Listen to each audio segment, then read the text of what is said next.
El cambio fue brutal porque la mayoría de nosotros trabajamos en el gimnasio. Ese gimnasio de la noche a la mañana desapareció, se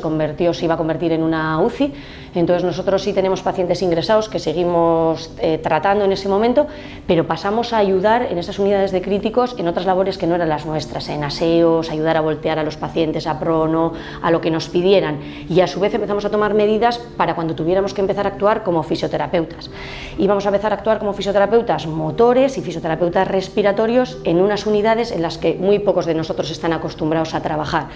Entonces empezamos a hacer un poco, con la ayuda sobre todo de estos fisios compañeros nuestros, que son los que más controlan, puesta en común, a ponernos las pilas, a leer guías, a ver cuáles iban a ser las técnicas pues, que creíamos que iban a ser más recomendables para estos pacientes con esta patología que era nueva un poco para todos.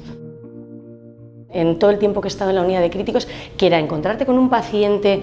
que no mueve un solo músculo de su cuerpo, que no puede ni respirar, y vas viviéndole día a día, pasando la semana a semana, y llega un momento en que esos músculos se van recuperando una manera de respirar cada vez más espontánea, esos músculos se van recuperando y llega un día en el que le dices, hoy estás preparado, hoy nos vamos a poner de pie, ¿no? El día que le pones por primera vez de pie al paciente y ves cómo te mira, le estás diciendo, ya estás, ya tienes un pasito fuera de esta unidad de críticos. Buah, ese día te vas para casa